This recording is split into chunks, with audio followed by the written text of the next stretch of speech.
Hello and welcome to Inspiring Conversations. My name is Ekta and I'm the author of the book The Voice of Kali and also a very ardent spiritual speaker and seeker. So I'm very glad to have Swami Sarvasthananda with me here today. He is the minister in charge at the Ramakrishna Vedanta Center in Poland, which has been active since 1978, it says.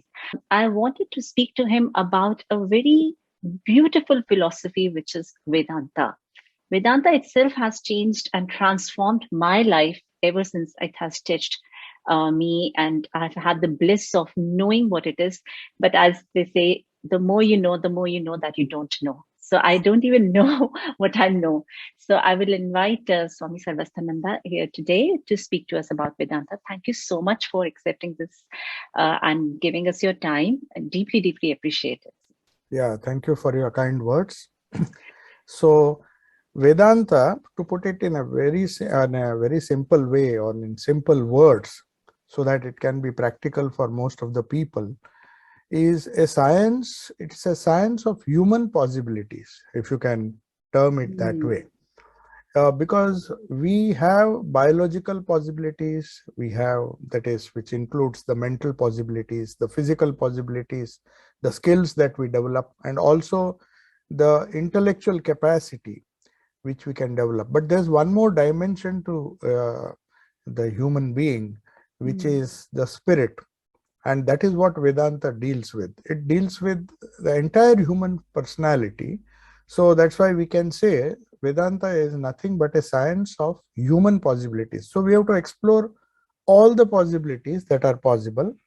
Physical, it does not leave out anything, but only thing it includes a concept which is known as spirit or pure consciousness, which is the background of all our physical and mental being. Our physical and mental being, it has as a background the pure consciousness or awareness, as it is known. And different religions have approached this problem in different ways, but Vedanta is more scientific than most of them because it deals with the human being in depth.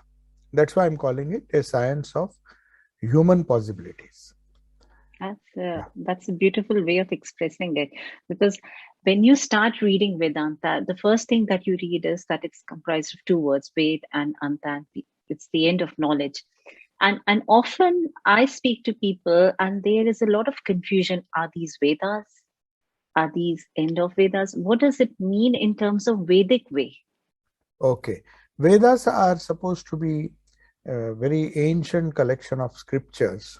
They are not just academically or maybe intellectually written words. They are experiences of the rishis who studied man in depth. They were not satisfied with the mere physical reality which they saw around them.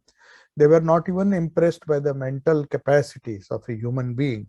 They had developed both these, not that they neglected it, but they developed both these capacities and found that in spite of developing the physical being and the mental capacities, there is some kind of unknown thing, unknown spirit which inspires a person, a human being, to go beyond.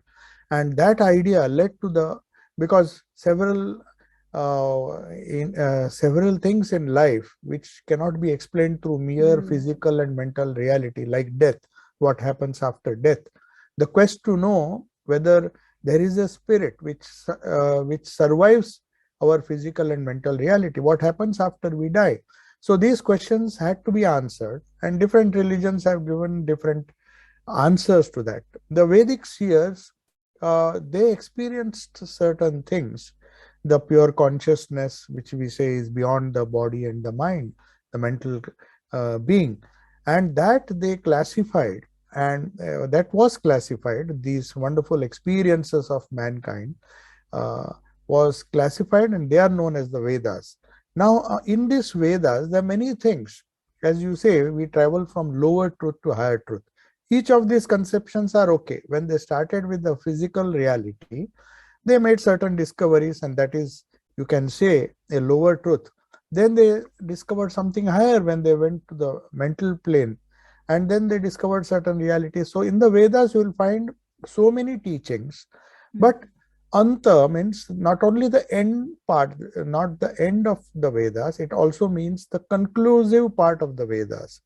So when they came to certain conclusions based on their own direct experience, mind you, it's not just a concept.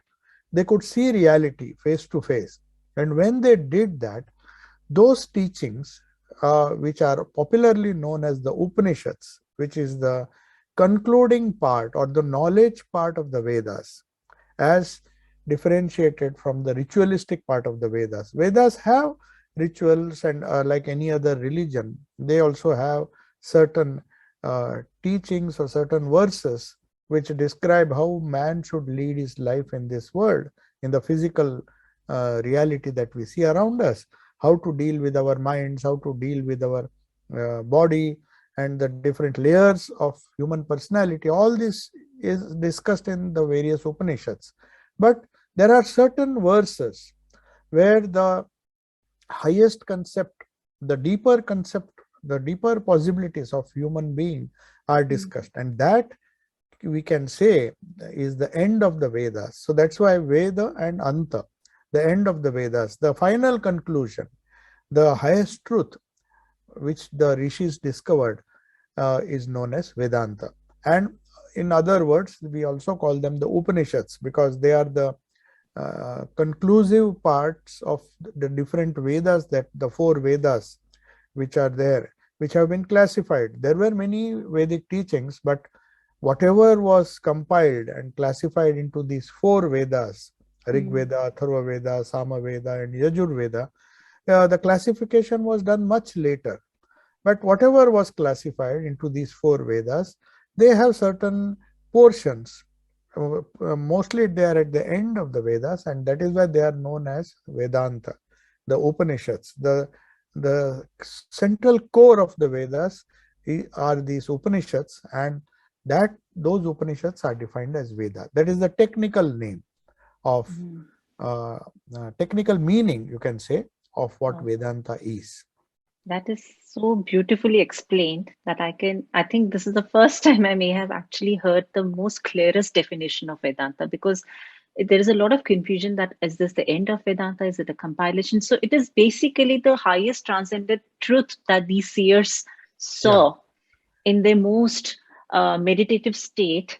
Exactly. And that truth is the compilation. That compilation is the Upanishads, which is Vedanta. But they are mixed. You have to remember this. They are all mixed with the lower realizations or lower truths. So Vedas do not accept error. We do not travel from error to truth. That is the conception, Western conception. They say either this is right or that is right.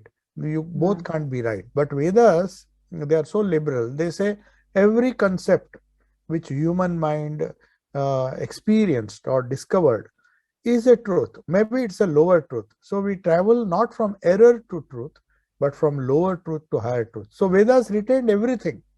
The lowest rituals, the lowest ideas which they discovered, those were retained. But when the higher concepts came, they were discovered by these rishis. Just as in science, we discover certain laws. Somebody else comes, and then the search of after truth, the physical reality, as we say, science is the science that we study is a search after the physical reality and the forces that run the physical reality. Or so when we do that, when we get a better explanation, science is liberal enough to give up the lower knowledge. For example, Newton's laws. When we see Newton's laws are valid in a gross universe, but when we come to micro universe, when we come to atoms, these laws do not hold true. They may be practical in the lower planes, but when you go to the micro world, to the quantum world, new laws have to be framed. That doesn't mean the Newton's laws are not valid. They are valid. Under certain conditions, certain circumstances, they are valid. But when you go higher, when you go deeper, certain new laws have to be formulated. And that is how science developed. So also, the Vedanta is a science of human possibilities. And when they discovered higher and higher possibilities of a human being, what a human being is capable of, they did not discard the lower ideas. They kept it, they retained it, because there are people who need it. Just as we need Newton's law as much as we need the quantum laws of Einstein and other people. The laws Mm. keep on evolving.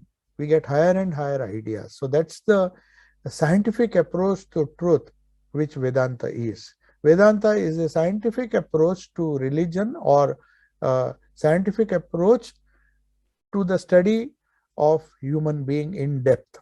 That we can define Vedanta like that. Beautiful. And the fact that it starts with such an empowering thought. I mean, Mm. imagine someone who's feeling really down and really confused in their way and feeling, let's say they have a lot of guilt about something that has happened in the past. And when you say to this person, actually, there was nothing wrong, that was Yeah, one truth, but let's move towards a higher truth because there is possibilities, as you say, it exactly. immediately uplifts you as a person and sheds that burden of not doing something right, which is so Exactly. important in today's world. Yeah, Swami Vivekananda, in fact, when he defined Vedanta in the Parliament of Religions, he says Hindus, I mean, the Vedantists don't believe in the idea of sin, because Mm. sin is something which is considered as an error. So he says, we do not believe in sin. We say we are traveling from lower truth to higher truth. There were certain things which we did ignorantly, but when we saw something higher, something better, we just gave it up. That doesn't mean the things that we did when we were ignorant were wrong. They were right at that stage of life. So it's a continuous evolution of thought which Vedanta strove for. They always wanted to uh, define a human being and explore the possibilities, right from the physical to the mental to something which transcended even the mind. So that is how Vedanta accepts, is all inclusive. It includes everybody from the lowest savage or the lowest animal or even the plants or even inanimate objects. Vedanta Mm. says Yeah.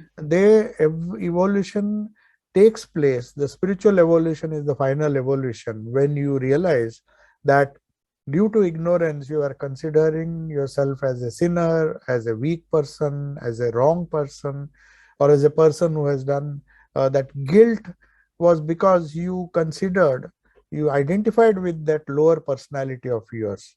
But Vedanta says that lower personality is true, but you can transcend it. So it's always a forward journey, a better journey towards higher and higher concept of a human being, exploring the highest possibilities which are possible. And then when we do that, when we are progressing, we don't consider the mistakes that we make, the errors that we make because of improper understanding of this concept as Mm. something sinful. There were errors, no doubt, and these errors teach us so many lessons of life. Distance. So that's a positive approach to life, and that relieves the human being of this guilt, that guilt conscious that I have done something wrong. So every person, when he begins, he is likely to make mistakes. So Mm. mistakes in the sense, through ignorance, he considers that to be the reality. But when he Yes. examines it a little deeply and tries to discriminate and find out whether that is the real thing which I need, and then when he sees the impermanence of those things, he goes and attaches himself to higher things, and that's how he progresses and finally becomes free. So freedom is the goal of Vedanta. Vedanta says you have to be free from these errors. These errors, they have their place. Mm. Don't bother if you commit them. When you are traveling, you don't have to bother about that. You will commit mistakes, but then don't commit the same mistake again. That's Mm. the central theme of Vedanta. So when I started my journey in Vedanta, I think I found something that really connected to me was the fact that it's a very individualistic journey. Each Yes. one is told to focus on their own journey, understand where they are, read concepts, the Manan and the Shravan, and think a lot about it, contemplate it, and see where you fit in with these two concepts. And then, according to that, work on yourself. Like you said, turn every experience into a learning. Learning So, experience. you also spoke about the impermanence and the permanence. What Mm. is permanence and impermanence in Vedanta? Yeah, this is a very good question.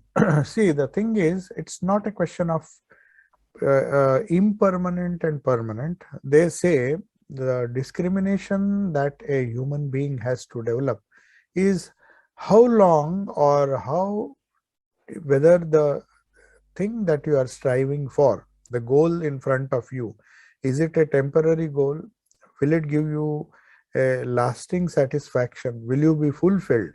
That is the question you have to keep on asking. For example, when a child is growing, for him, chocolates or eating some sweets, Mm. toffees, that's the greatest gift. But if you ask a grown up boy, he will find it too trivial, you see. So the, not that the chocolate was not important, it was very important, those sweets were very important, the toys were very important when we were young, but when we grow, we give it up. So also in Vedanta, when you examine the nature of certain things, how much joy it gives, does it give me everlasting joy, what is the value, what is once I acquire certain things which I think are uh, indispensable for me, once I acquire it, how do they help me? Do they give me security? Do they give me lasting security? Do they remove all my problems? All these things have to be, all these questions have to be asked in determining what is temporary and what is permanent. You see, that's how the discriminative process evolved. It is known as Viveka. There's a beautiful word, Vivekananda word I love has that come word, from there. Viveka. Viveka Yeah. means you discriminate between the temporary and the permanent. So you go on. It's a journey where you think certain things are will give you lasting happiness. You think wealth will do everything, but when you fall sick, you find that all the wealth that you have gathered or collected is not going to help you. You need something other than that. You need good health. Then you think health is everything, but after a certain age, you find that no matter how much yoga you do, how much your body is fit, a day will come when you have to part with your body. So that doesn't mean that we should not, we have to negotiate all the things that we encounter, Mm. the physical reality, the mental reality. We have to go on evolving, but give it a relative importance. We can't give it total importance. There are higher things which we cannot afford to neglect, because if we don't prepare ourselves, then as Buddha saw, Buddha, who was one of the greatest exponents of Vedanta, as Swamiji mentioned, he was born in India. Only thing, a religion was formed in his name, but all the concepts are the same. So he found that certain things disturbed his mind. He was very happy. So certain things disturbed his mind. One was, uh, he was, his father was very keen that he never sees suffering in his life, because some astrologer had predicted that Buddha will become a great monk if he sees the sorrow. So he decided uh, to his father decided that he will never come across any sorrow. He was given the best things in life, even married, had a child, everything was fine till he left the palace. One day he asked his charioteer to take him outside the palace, because he was protected and he was shown only the positive side of life. But truth cannot be hidden for long. So when he went out, he saw, the first thing he saw was a sick man. Then he saw Mm. an old man, and then he saw a man was being carried. He saw a corpse, a person who was dead. So he thought, oh, all these things even I will have to undergo. He was under the impression that my life is going on smoothly, so I don't have to bother about these Mm. things. But these visions or these experiences which he had, only one experience, that shocked him. He said, is there no solution? If everything is going, if one day I'll also fall sick, one day I'll also become old, and one day I have to die, then what is all the meaning and purpose of all the things that I'm doing? Is there any higher purpose? Can I solve that problem? So that is how we discovered the conception of nirvana, that is total freedom, Nirvana. which in Vedanta is known as moksha. Freedom from everything, freedom from ignorance, so that you regain your true nature. That's the wonderful thing about Vedanta as compared to other religions or even Buddhism, which is a sort of negative approach to freedom. Whereas Vedanta says uh, uh, our nature can be described in three words: Sat, Chit, and Ananda. Now, why do we describe it? Sat means that which is permanent, that which exists.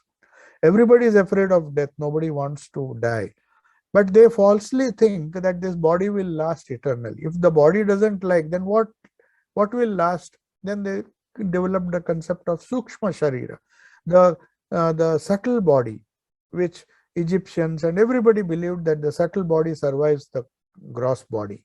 So that's why concepts of heaven, and there are many ideas in different religions. They try to solve the problem. Then he found that even these heavens and hells, if they are true, the subtle universes, they are also temporary. Because after your karma is over, the karma is nothing but cause and effect. When the karma is over, you have to be born again. If we believe in rebirth, Buddhism, Hinduism, they all believe. Or even if you go to heaven, as the Semitic religions believe, the period which you spend in heaven has to come to an end, though they believe that you will be eternally damned to heaven, which Swami Vivekananda said it can never be. For a temporary mistake, you can't be eternally damned to stay in hell for permanently, or for some good deed which you did for, say, 50, 100 years of your life. You can't get eternal heaven for that. So there is no such thing as eternal heaven or eternal hell. Every cause has an effect. If you have done good for good, you will get the results. You won't get more than what you have put in. That's the law, Newton's law. Whatever you have put in, you can't, the law of conservation of energy, as they say. It can be transformed from one into another, the cause effect will be there. But there's no such thing as absolute damnation or going to hell eternally or eternal heaven. That is never going to happen. So Buddha found, and this idea that there is something beyond. Sat Chit is the pure consciousness, which is a matter of our experience. Everything that we do is either consciously or unconsciously. We know that there is this consciousness behind everything that we do. So Sat, Chit, and Ananda, the soul by its very nature, that is the discovery Vedanta made, is blissful. But that bliss, that highest bliss, unalloyed bliss, is covered by certain ignorance, the lower bliss which we get because of ignorance, it covers that original bliss. So Satchidananda is the state which we try to attain: existence, consciousness, and bliss. That is the highest reality which Buddha found, and he discovered nirvana, and the Vedic rishis found that was moksha. Whether you call it salvation, as the Christians say, the kingdom of heaven, the discovery of the kingdom of heaven, what does it mean? The kingdom of heaven is within you. So all this reality is within us, but unfortunately it has been covered. So this removal of this ignorance is the goal of life, and that ignorance is temporary. According to Vedanta, the mistakes that we make, they are temporary because they can be set right by aspiring for something higher than that. Then when we reach that higher level, then we again discard that and find something higher till you regain your true nature. The true divinity which is within is revealed to you, then you reach the goal. That's the idea. And the goal is to merge into that divinity. Yeah, merge means become one with that, Become one which with you that already divinity. are. You see, that's the beauty about Vedanta, that we really are divine beings. We have lost that divinity, we have to regain it. It's not that we will attain something higher. We were divine to begin with. So that's why Swamiji says evolution presupposes involution. If A man has evolved from an amoeba, then that man was involved in that amoeba. He didn't suddenly appear. So even in that amoeba, there was that hidden man or the hidden human being. And over a period of time, slowly removing the ignorance, he realized that he was far superior than that small bacteria or the amoeba, which Darwin says evolved into higher and higher being. But Swami Vivekananda says this Darwin's theory is true for the physical universe and the physical beings. But when we go, there is a thing known as spiritual evolution.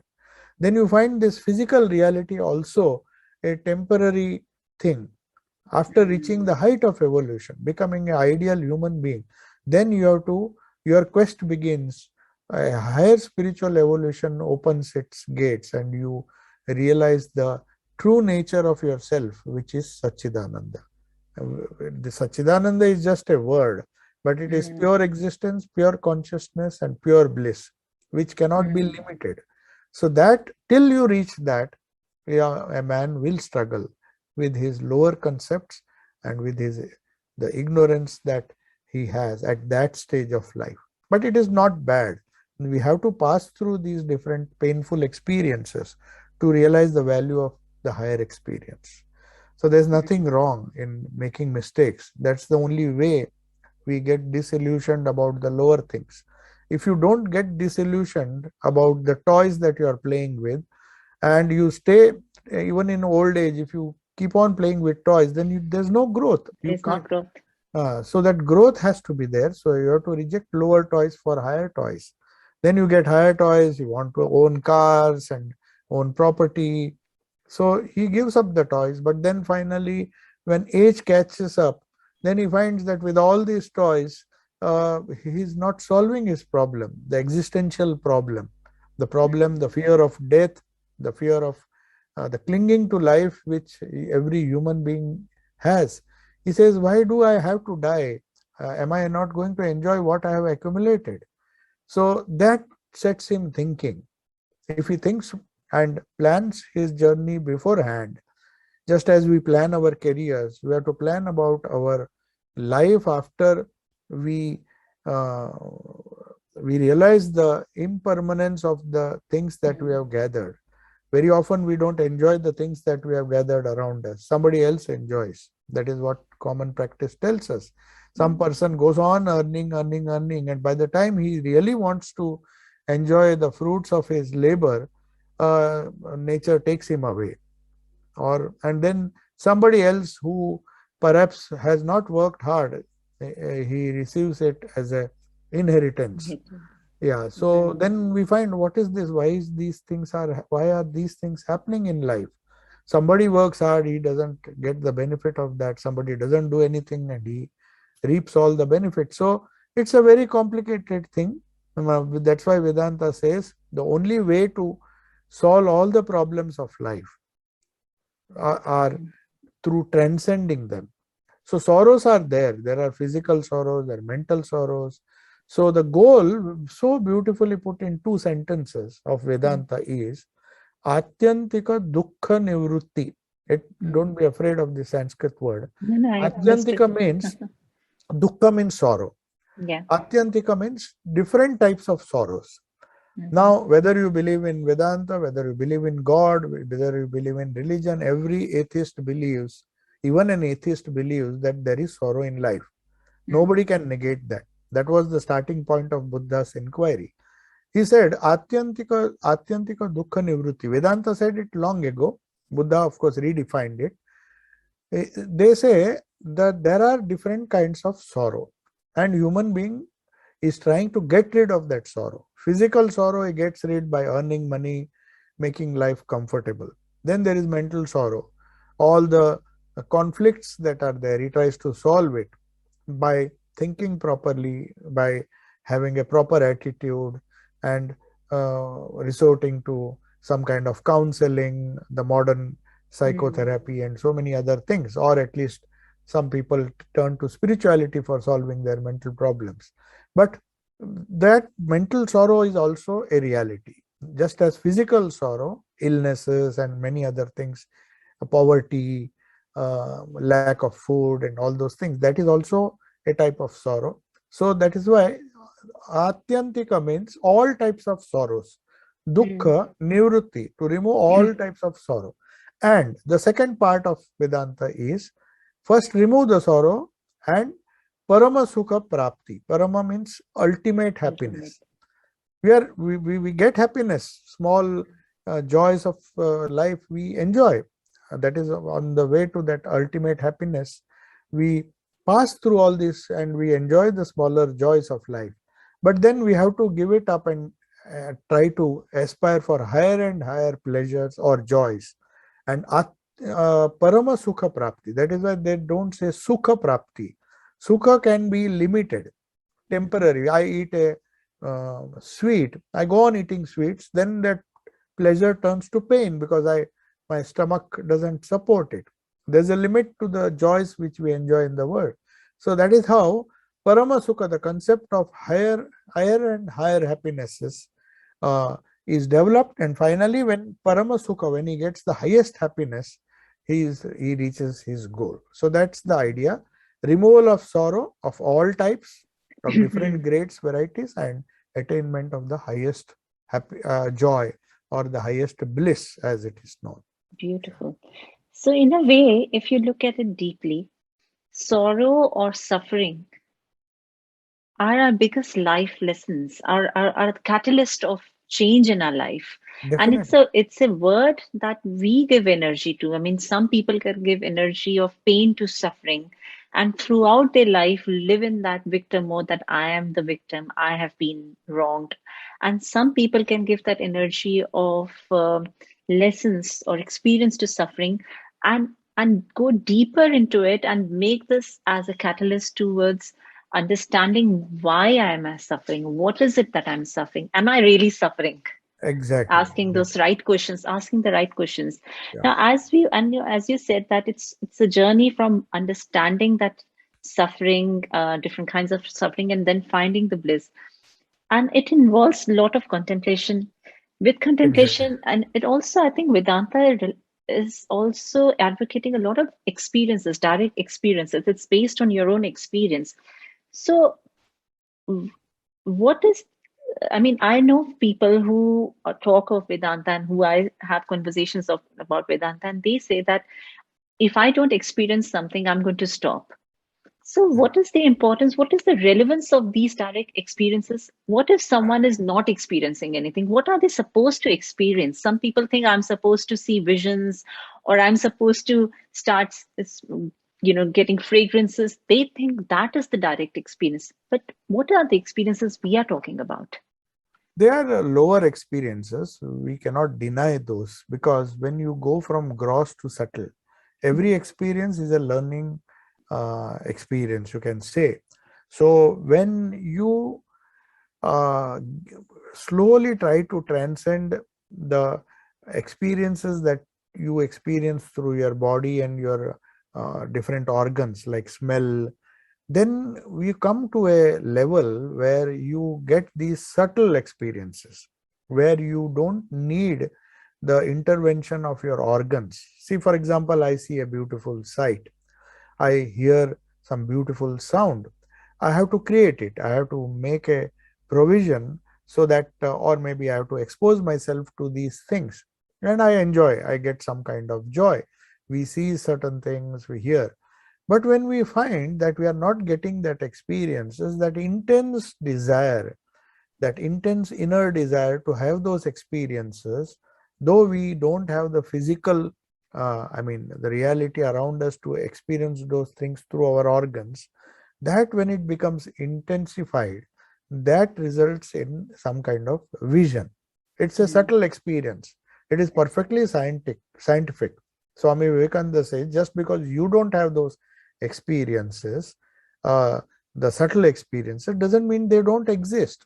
You have to be scientific in your approach to the transcendental experiences. That's why sometimes they say you talk of the subtle body, but unless you see a subtle body or a ghost. So, jokingly, some people were saying that at least it is better to have uh, a, a person who sees a ghost, even he is better than a person who doesn't, because though that is not the right attitude, but because he has understood that there is something subtle, so he cannot Ah, doubt the reality of something subtle behind the gross. So we think the body is everything. What we see, what we hear, what we taste, that is those experiences are the only experiences. That is what some of the Indian philosophers also believe. The Charvaka said, we don't bother, we just eat, drink, and be merry. Just enjoy your life, even if it means borrowing money and not repaying. You just don't bother. You don't have to repay, because once you die, who's going to mm, bother? So they did not accept the concept of subtle body and the rebirth and other things. Rebirth can happen only if there is a subtle body which has to work out its karma, the cause and effect. It has to somehow, you can't just go on enjoying everything and then not expect to suffer. So you are enjoying at the cost of somebody. So these visions, they are nothing but the desires which we have. We want to see certain things. We meditate on, say, some deity, some our own deity like Christ or Kali or some other god whom we want to see, but physically we can't see. We can't see, obviously we can't see Christ. We can see his pictures, but we can't see the people who have passed away. Maybe our own relatives, those who believe in ancestor worship, they mm, also want that, deeply attached to their ancestors, their forefathers. They want to see.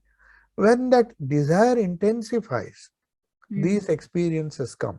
But one should not read too much into that, because even that we have to transcend, because otherwise we get stuck at that level, mm. at the subtle level. We have to go beyond the subtle, though it is much better than remaining just gross. A person who has some spiritual experiences, his faith is strengthened that there is a reality higher than the physical universe that we see around us. So that should be used as a stepping stone. It's not just the goal. Having a vision doesn't mean anything if it doesn't transform you and motivate you to go forward. That is why Sri Ramakrishna and Swami Vivekananda especially, they warned people that don't stop, because these experiences, though they are much better than not having them, they will they have a tendency to cause some kind of stagnation, and people get some joy and then they don't move forward to have a greater joy. So these experiences have their value. Definitely it will make you less gross. It will not make you run after the objects of the senses as animals do. We will transcend that animal nature, and the human personality sees something beyond the gross, and it sees something subtle, and that is what vision is all about. Visions are the Mm. subtle perceptions because of intensified thought. You see, when you Okay. intensify your thought, meditation does that. Meditation, in Mm. fact, what we do in meditation is to meditate on Satchidananda, who has come in a particular form, in the form of Kali, in the form of even a stone. It doesn't matter what object you, if you consider that the highest reality is embodied or personified in this person, the meditation will lead you to Satchidananda. It will Mm. you will pass through various visions, but then you will find that this is not what I was thinking, or this is not what I wanted to see. I saw it, but what of that? After that, there are certain higher things. So visions are Yeah. stepping stones to higher experiences, which culminates in the experience of Satchidananda. Till then, mankind will never be content. He will see these visions, he will yearn for more visions. In fact, Aldous Huxley, who was a disciple of Swami Prabhavananda, who was one of the founder of the Vedanta movement in the West after Swami Vivekananda, Aldous Huxley, whose brother was Thomas Huxley, both were British citizens, but they settled in America. So Mm. Aldous Huxley wrote a book, Doors of Perception. Mm. And though his guru had warned him, don't run after these visions, he thought that he was told that certain sects, they use this drugs to induce these kind of visions. Because drugs can do it, but it's a Yeah. temporary and it's not a good, safe method. So his guru warned him. He said, don't run after that. If you get these experiences, don't make too much of that. That may lead. And later on, he suffered a lot because the drug-induced visions or the experiences that he got, which of course gave him some kind of pleasure, they made him go after more and more drugs. And then you become dependent on that. The body becomes dependent. Your nervous system gets caught in that trap. So one has to be very careful when we yearn to have these visions. If we get it in a normal scientific way, and Patanjali himself in his Yoga Sutras says, when we make progress, these are different milestones. They are very good milestones, but provided you don't stop at that milestone, otherwise you'll never reach the goal. So visions are necessary, or maybe may not be necessary for all if the faith is there. If one wants only the highest vision, he doesn't care. But if it comes on its own, then one should not be worried, because these are proofs that we are progressing in spiritual life. But the warning is, don't stop. You just ignore, or maybe try to get higher and higher visions, or the highest vision, which is the transcendent reality. Beautiful. Swamiji, also Vedanta, I mean, we have spoken so much, and if someone is listening, obviously they want to know how they can apply it in their life. So, in today's world, how can we adapt Vedanta in our everyday life in a very practical way when we dealing with everyday situations of stress? There is so much stress, so much confusion. People are lost in knowing what they want, what they don't want. There is a lot of blame game, very much intolerance. How do we use Vedanta in a very simple way to just every day remind ourselves of what you said, permanence and the impermanence, about the reality of who we really are? Yeah, one of the simplest technique which Vedanta tells you is mind your own business. It's a very simplistic explanation. Of course, minding our own business means focusing on the divinity within. Swami Vivekananda said, you can't solve the problems externally. All the problems are to be solved by going inwards. So he says, manifest the divinity within, and everything else will be harmoniously arranged around it. So if we expect harmony outside, we have to start. Vedanta says, start with the harmony inside. Are you in peace with yourself, with your own self? Are you happy the moment you close your eyes, or stay or maybe live to yourself? Are you happy, or are you becoming restless? If you are becoming restless, Vedanta helps you to reduce that restlessness. Not just Vedanta, but the application of Vedanta uh, which is known as yoga. Yoga is the technology, Vedanta is the science. So yoga was developed to reduce our thought waves. With the disturbance or the distraction, it's our mind which causes all the problems, all the conflicts.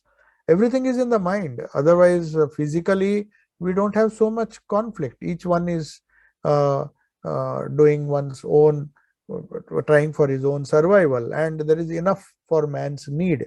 But only when the greed comes in, then you try to grab something which is not yours. So that is how conflicts come. So conflicts come only because you are not satisfied with yourself. The Jean-Paul Sartre was a famous existentialist. He created this concept that the problems, mostly the problems that we face in the world outside, they are existential problems. Because I am not at peace with myself, I cause disharmony and conflict outside. So if you are at peace with yourself, then you don't have to do. If everybody tries to mind his own business, in the sense mind his own, that is known as, a beautiful word is there in our scriptures known as swadhyaya.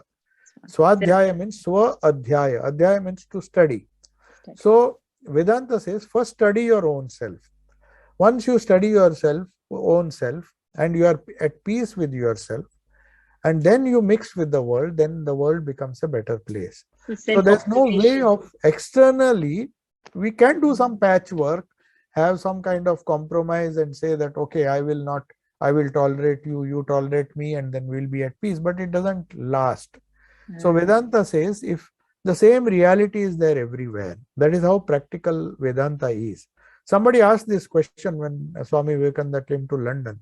He says this philosophy is grand, but what about its practicality? Is it practical? Can I use it for my day-to-day life? Can it solve conflicts and solve the troubles and suffering of human beings, a collective humanity? He says definitely. But you have to remember there is no such thing as collective religion or organized religion. Religion, as you said in the beginning, you mentioned that point. Perhaps you don't remember. You said religion is an entirely individual effort. It is just minding our own businesses.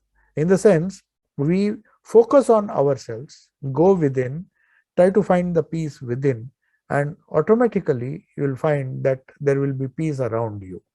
So these peoples are the greatest benefactors of humanity, those who try to internalize their mind. And that is what meditation and karma yoga or jnana yoga, all these efforts are to turn the mind inward. In Kathopanishad, there is a beautiful story. This young boy goes to Yama, the king of death. Not the king, the god of death, and Yama. And Nachiketa asks him the question, what happens after death? Oh, how do I deal with that problem? Then he says, mankind is suffering because God has somehow uh, made man look outward. And this outward going attitude or the outward looking attitude has cursed him. And when God has literally cursed human beings, or as they say, Adam's original sin and all those things, Christianity tries to explain it in a different way. But the problem with is that our gaze or our direction of our efforts is always outward. But he says there are a few people, exceptional people. The word used is kaschid dhiraha. Dhira means one who is full of courage and steadiness. And Nachiketa, though he was just 12 years old, he was one of them. So he says, I'm telling you this secret that some great dhiraha or some courageous person tries to see inward instead of just being led outward and just getting confused. So he sees inward, tries to turn his gaze inward, and as a result, he realizes the peace that he was seeking, the final goal of life that he was seeking, which is to be found inward. So that is why Jesus said again and again, that is nothing but Vedanta. The kingdom of God is within you. What did he mean that? You don't have to look for God outside. You don't have to look for goodness and badness outside. The moment you turn inwards and touch that reality, touch that source of peace, touch that source of security, touch that source of happiness, which is known as Satchidananda. That is the whole essence of Vedanta. How to make yourself divine by different faculties which we have. We have the faculty to think, Jnana Yoga. We have the faculty to feel. Everybody has a faculty to feel it. That is known as Bhakti Yoga. When you transmute your emotions, when you transmute your thoughts and turn it inward, it is Jnana Yoga. When you transmute your emotions and direct it inward, it is Bhakti Yoga. When you transmute all your actions which you are doing, no doubt you have to do it for the good of humanity, serve them, but not because you are doing some favor to them, because you are worshipping the Lord within. That is known as Karma Yoga. You are offering all the good things that you do, not out of some kind of charity that I am helping you or I am. Swami Vivekananda said that is the greatest error, and that leads to more and more problems. We go on helping and expecting some return. But true Karma Yoga says, I am helping you because it's my duty, and I am serving my Lord by helping you because I see the same divine spirit in you. So serving God in man, that is the religion of this century, according to Swami Vivekananda. So he says, since everybody has to act, everybody has to do some work, some profession, do it as a worship to the God within. So you will be going within, though you are doing work outside. That is Karma Yoga. And finally, the greatest among all the yogas is Raj Yoga, the science of controlling or channelizing the forces of human mind. The human mind has tremendous energy, but unfortunately it is because of the distracted mind, it is all wasted. It is going in thousand directions. So Patanjali and the school of yoga found that the moment you stop, just as you, when a river is flowing, when it is going this side and that side, it cannot be, it cannot generate any force. If you put a dam across and prevent the waves from the river from flowing, then you can accumulate a lot of water, which is potentially capable of generating electricity. So we have to save our energy by meditation, and that is Raj Yoga. So use the intellect to turn inward, Jnana Yoga, use the emotions to turn inward, Bhakti Yoga. So the four yogas enable us to discover the divine within. That is what Swami Vivekananda said is the goal of Vedanta. And the sooner you understand that, sooner we start doing it, the better it is, not only for ourselves but for the people around us. Yes. So there is no shortcut, and religion is always individual. Everybody, the guru can guide you, the scriptures can guide you, but one has to do it yourself. People can cook for you, but the eating you have to do, isn't it? Otherwise your hunger will not be satisfied. You can't say you eat on my behalf and I'll be satisfied. So religion, as you said in the beginning, you mentioned this point, it's an individual journey. One has to follow it on one's own, and we can't have a congregational religion will help, but to a certain extent. Then you have to turn inward, because congregational religion often encourages you to go outward. And the secret of Vedanta, which is there in the Kathopanishad, is to go inward. Okay? I mean, I totally, completely agree with you, and so beautifully put again. I believe that the moment I started reading Vedanta and understanding it, reading Swami Vivekananda's book, so beautiful books he has written, I found that I was subconsciously or subconsciously, I was just trying to get into that mode of self-observation. Exactly. Everything that happened around me, they were the same situations. Nothing had changed. Nothing had become better externally or worse externally.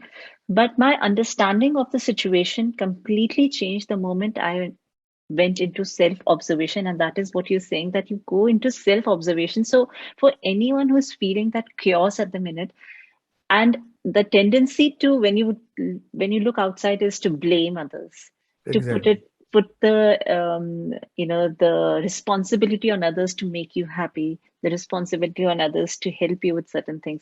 But the moment that goes internal, you start to understand, well, what is my responsibility? And that I suppose that I suddenly becomes less dominant, and who you are becomes more prominent. Exactly. That's nicely put. Yeah.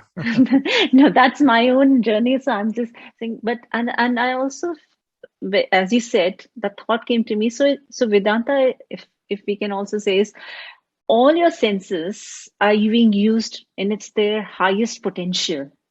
The Yes. action in its highest Yeah. potential, Highest the potential. emotions, Exactly. which And it should be, instead of focusing outward, the senses have to be focused inward. The inward journey, you see, we have been trained to look outside. And the more we look outside, it is good. It's good. That is how we made progress in external sciences, in the arts. There is beauty in nature, there are wonderful things outside. But there should be a balance. Vedanta says the external and the internal both have to be simultaneously developed. So from childhood, the child has to be taught that it is as important to see things within yourself, to see how your thoughts come, how you behave, how your attitude changes. The self-analysis, or maybe you can say a kind of self-introspection, that is an art which has to be taught simultaneously with the development in the external observations. They have to learn science, observe minutely, excel in that. The external world is also equally fascinating, but not at the cost of the internal observation, which is self-introspection. And that can be taught through this yoga. Yoga puts a break and says that enough is enough. Now you just go a little inward, otherwise your life will be a big mess. So that is what is happening. People have been taught and they excel in the external world, but they don't know what, when suddenly when the time to self introspect comes, they find they have not been trained. Nobody has told him the importance of that. And then they try to see the problem outside, which is in fact not outside. The problem is inside. And that inner analysis or the inner self introspection, which they have not been trained to do, that results in misery. These problems have been termed as existential problems. They are so deep rooted. The problems of existence. Why do I exist? Where do the fears come? Where do all these desires and all the problems that they seem to come from a deeper source within us? Since we do not know where to look for the problems that are bubbling every minute, these thoughts seem to be coming, and we don't know, we can't stop the flow of those thoughts because they're coming from a deep source within. So yoga teaches us, Vedanta teaches us, go to the source, see what is the problem, and then try to solve it. So that is how Vedanta works and is intensely practical. So the practicality of Vedanta says that give as much importance to your inner life as much you give to the external life. Just have a balance, that's all. Of course, those who can afford to do, those who want to realize the truth in this life itself, they will focus more on the internal life. But then that is not practical. That's why Swamiji says it has to be gradual. You can't just put a brake and turn the vehicle, reverse the vehicle. You have to slowly put the brakes, then change the gear and then go back. So it's not a very easy journey. Vedanta requires a lot of patience, lot of cajoling of the human mind, and tell him, don't just be restless, don't be restless like a monkey, and just calm down a little bit so that you can see the things that are within. We have lost that capacity to even sit quietly and introspect. I'm not saying you have to sit throughout the day. There are a lot of things to be done. But if they are done in a proper way, if we use the other three yogas properly, then Raj Yoga becomes very easy. Meditation becomes very easy. Okay? Thank you, sir. Thank you so much, Swamiji. That is so wonderful. I think I will have to arrange another session with you because there is so much that we can still cover. But Yeah. to begin with, thank you so much for offering such a simple definition and a deep definition and giving us that one tool that we can use in our everyday life, and that is self-analysis, self-introspection, as you said, in everyday situations. Exactly. So, thank you for your time today, Swamiji. Yeah. Thank Deeply you. appreciate it. It's a pleasure. Thank you.